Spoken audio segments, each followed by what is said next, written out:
para korban Balawi, dari laki-laki, perempuan, orang kaya, orang miskin, wanita, dari Sabang sampai Merauke, melaporlah kalian ke polisi.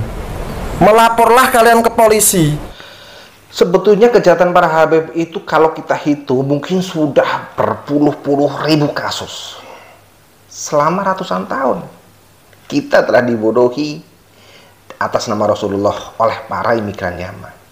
Ya tentunya hal ini disetting oleh penjajah dari Belanda yang berkolaborasi dengan imigran Yaman sebagai pengkhianat bangsa Nusantara ini untuk berpura-pura menjadi seorang muslim sejati, menjadi mufti, dan akhirnya mereka gunakan nama Rasulullah untuk menindas kita selama ratusan tahun.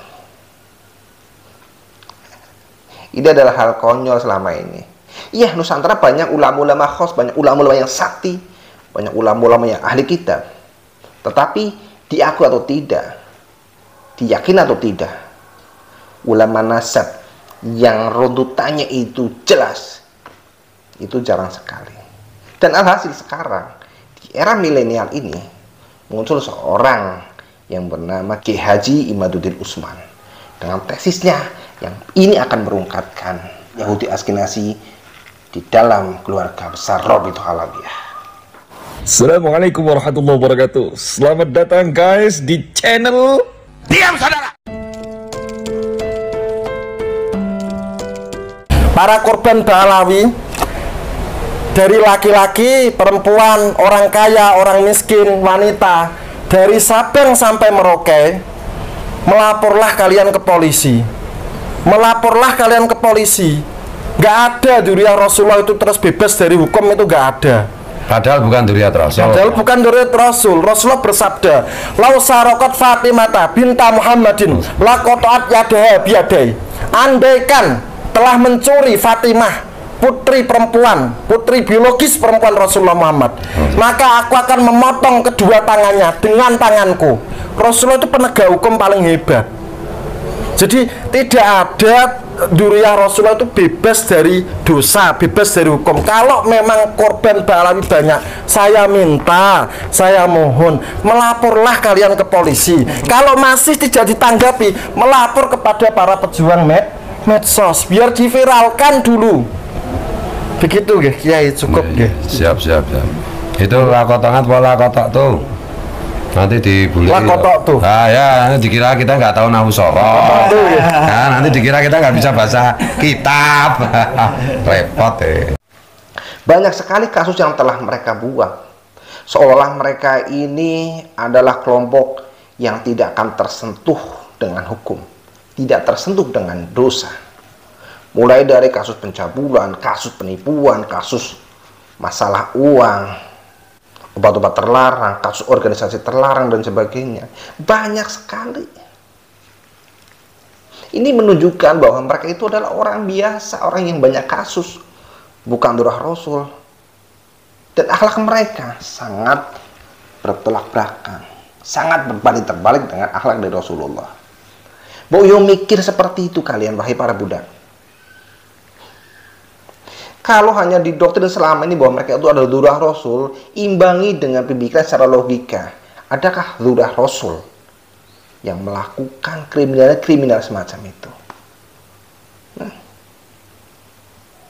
Tidak elok selalu mengatakan kami, darah kami mengalir dari Rasulullah, kami cucu Rasulullah. Malu. Nah, mereka telah melakukan berbagai macam kriminal. Saya berharap seperti harapannya dari Gus Maulana, dari Karte Fakih, dari Gus Fuad Pleret.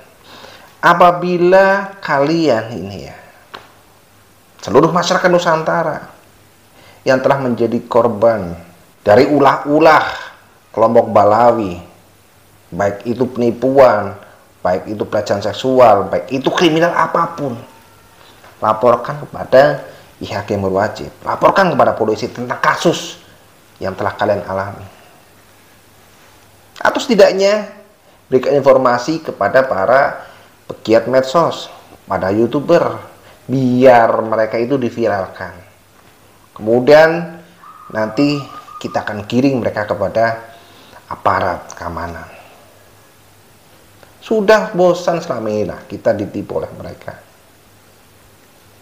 Kasus yang paling marak itu adalah kasus tentang pendawiran, kasus pengemisan.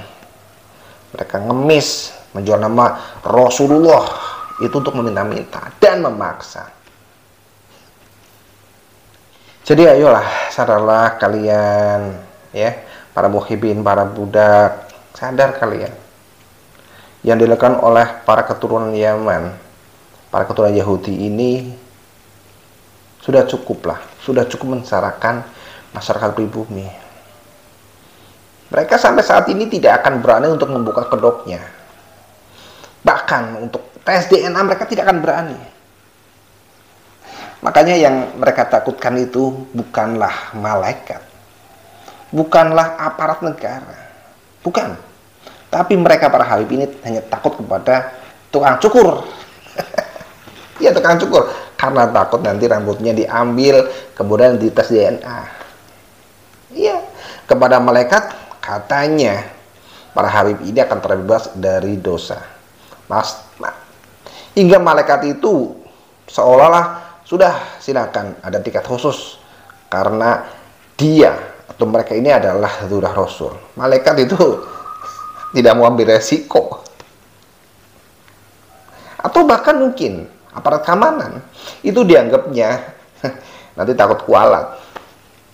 Tapi tidak dengan tukang cukur.